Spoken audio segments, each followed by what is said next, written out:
Hello, everyone. I want to begin my talk today with a quote that often resonates with me, but stays in my head, when I'm just aimlessly thinking. It's a very famous quote said by Mr. Jayaprakash Narayan, who's a very famous politician in India. He said, I might not believe in God, but I do believe in sin, and that which is twofold. One, that is avoidable suffering, and the other being wasted potential.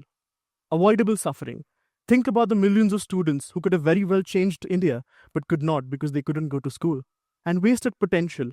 Think about the brilliant ideas that never came to fruition because nobody gave them a chance. And that is exactly why today I'm here to talk about why politics and policy matters. Why politics and policy is a little messy, but it is our mess and we must claim it. I want to take you back to my starting line. I was born in the city of Vadodara in Gujarat, where politics was something that meant loud debates on television, big promises, and bigger disappointments. And policy was a bunch of words that I didn't read in the newspaper. I'm going to be very honest and frank with you.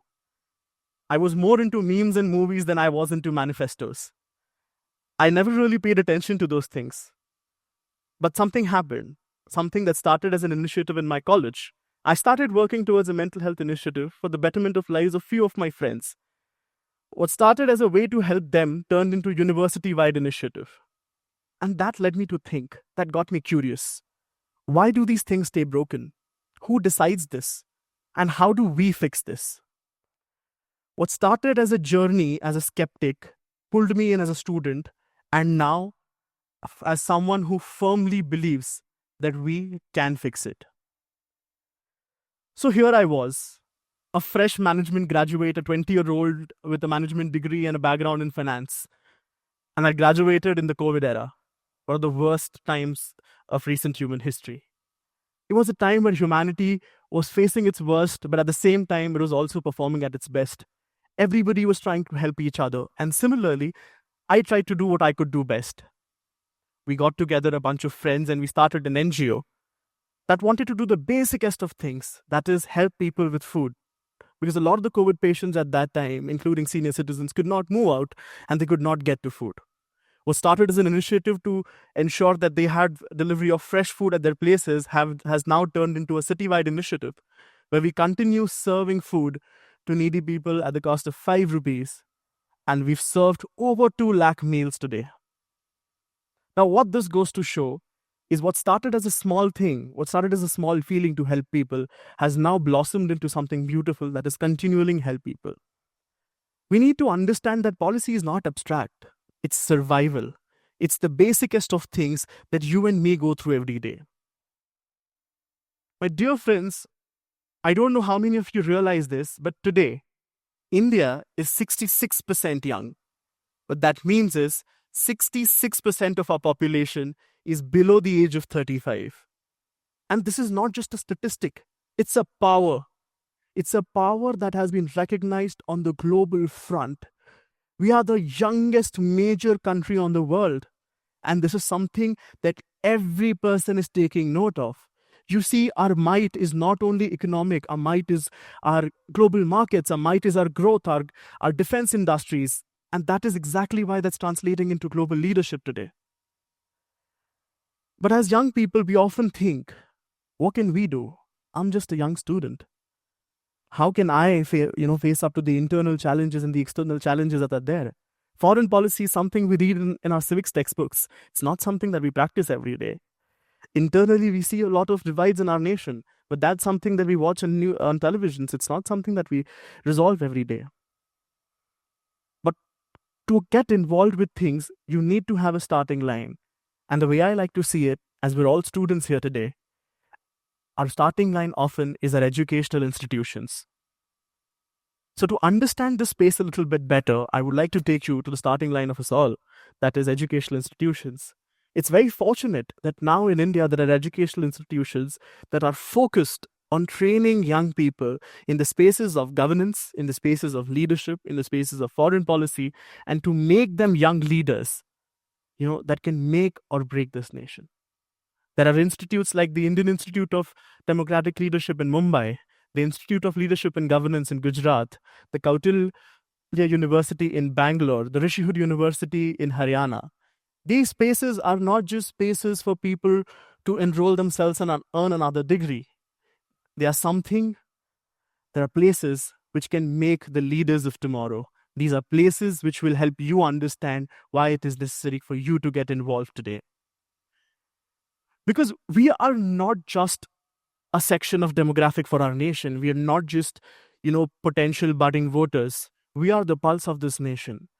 And again, when I say that we are 66% of the population, we are no longer leaders of tomorrow. We are leaders of today. We are decision makers of today. Because any decision that is taken on at any level has a direct impact on your and my life. Because we, the young people, are going to work and inherit this country. Now, I want to talk a little bit more about how I started with this. Once I realized the potential, and when I went through an educational institute like the ones that I mentioned, I dove headfirst with my work with BJYM as a member of the national policy team and with the Honorable Member of Parliament, Shri Dev Singh Chauhan, pushing people-centric policies. What we did there was to understand what the youth of today wants, what are the basic requirements, and how we can address these gaps. Now, mind you, my work has been insanely messy. It's been late nights with policy papers. It's been arguments with local leaders. It's been grassroots works that will really test your patience. But it all culminates into a beautiful fact that I was able to do something. I was able to help change lives. Let's take an example of things that really exist in today's world. The Ayushman Bharat. Now, the Ayushman Bharat scheme is something that provides healthcare to a large percent of our populace, including the rural regions. Now, this is something that could not have been made possible without the technology that is prevalent today. And let me ask you one thing. As the generation that grew up with the internet, do we really need someone else to help us understand technology? Because if this technology did not exist, we would not be the ones making this change happen. Today, if you see the teams that work in these spaces, Ayushman Bharat, Skill India, which provides life learning skills to millions of youth across the country, makes them job ready. The Bharat Net project, which provides 5G and protection on a digital scale to all Indians. The Startup India scheme. Startup India is something that has become brand of India on the global level today. We have become a country that is to be reckoned with because of certain identity markers that have gone out there. And this is something that I saw for myself. When I visited the United States on a Young Leaders program where I was fortunate enough to represent India, I was invited to the White House and I met the then President, Mr. Joe Biden. And his first question to me was, "Oh, so you come from the startup mega world of India. You work with Modi." Obviously, my answer to him was a laughing answer that said, "I do work under him, I don't work with him." But that's an identity marker. That's a symbol of recognition that we have on a global level today. Once we start moving out there, once we start creating a little bit of space for ourselves in these spaces, we'll understand that there is a lot of things that fall into place step by step. All it requires is for us to take the first chance. It's something that I saw myself, where I began working as a student for the betterment of mental health of a few of my friends, which later turned into a university-wide initiative, which turned into me working with some of the greatest universities of our country, which then turned into me working with the state governments of Virginia, Maryland, and DC, providing them with mental health parity laws. This is a journey that didn't start at once. I did not just jump and get there. It started with me taking the first step and moving forward.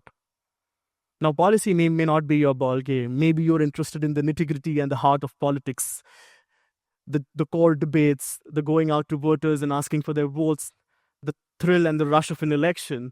Now, there are spaces as well that have been created there, where you now can be a Prashant Kishore working in a political consultancy firm, managing war rooms, talking to voters, finalizing strategies that will guide the entire narrative of election. Because mind you, elections are not what you see on newspapers and televisions. They are something that might be a part of it, but it is not all. Elections are run in a very corporate manner, in an extremely efficient way, where there are professionals from a variety of backgrounds who are there, who are working with the candidates, helping them bring their vision to life. And a lot of the times, your conventional media sources, existing political systems will tell you, Oh, there's no space for a young person in politics. Do you have the funding to fund yourself?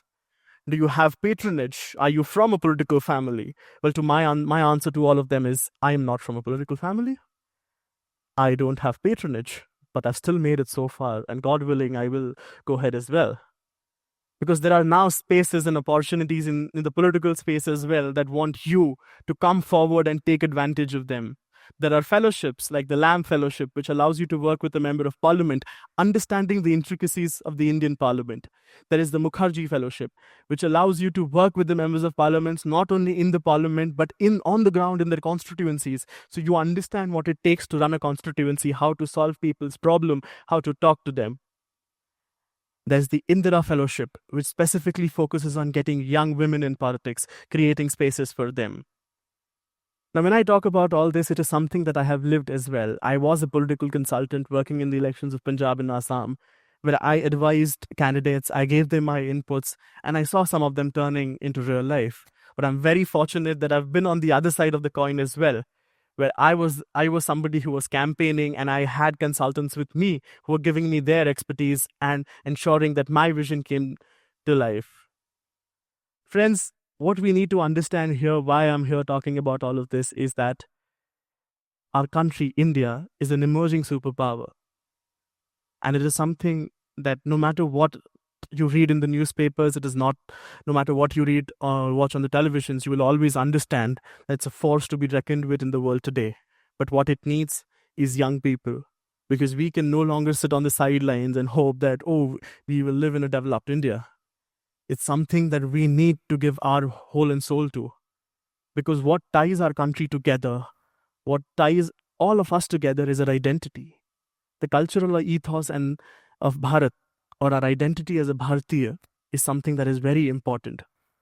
And not to say that there are not challenges. There might be internal challenges, social divides, regional disparities.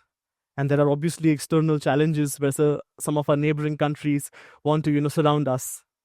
But these are challenges that we need to take up. If we use tech for transparency, if we run unity campaigns, if we focus better on skilling the youth of tomorrow, and we make strategic alliances with young leaders, there are a lot of global leaders program where they want young leaders to connect. Because mind you, what might not happen through the conventional channels can happen through young leaders like you and me. Now, this is something that I saw come to life when I was fortunate enough, where I had the honor and the privilege to chair the Future of Work Committee under G20 presidency of India. Now, we ran more than 2,000 youth consultations all across India, making it a truly democratic process as advised by the Prime Minister. We went to villages in Bihar, we went to the Ganga Ghats in Varanasi, we went to Assam, we went all the way down to Rameshwaram, and we asked the youth, what is something that you think is important?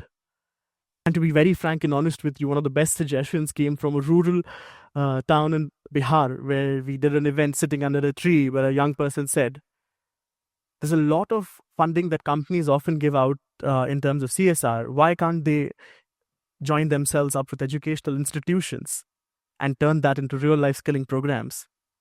Now, this example is here to tell you, it doesn't matter where you come from. It doesn't matter who you are. Your ideas are valuable. You are valuable. And trust me, the India needs you. Because, my dear friends, the next decade is ours to win or lose. We have to blend innovation with tradition. And for some of us, as I would argue for the most of us, we need to embrace politics and policy as a career path. Because what happened in 2014, the digital campaign that ran in 2014 changed the way we practice politics.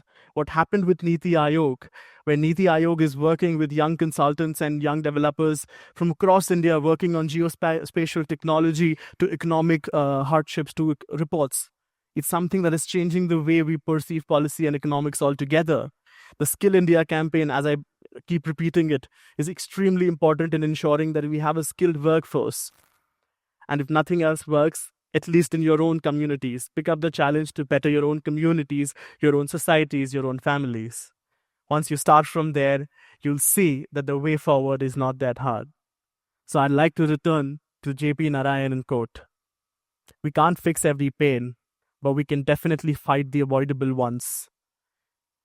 We can't let all potential be utilized, but we can definitely help the spaces where wasted potential does not go to waste. So my final words to you would be, will we watch or will we act? Thank you.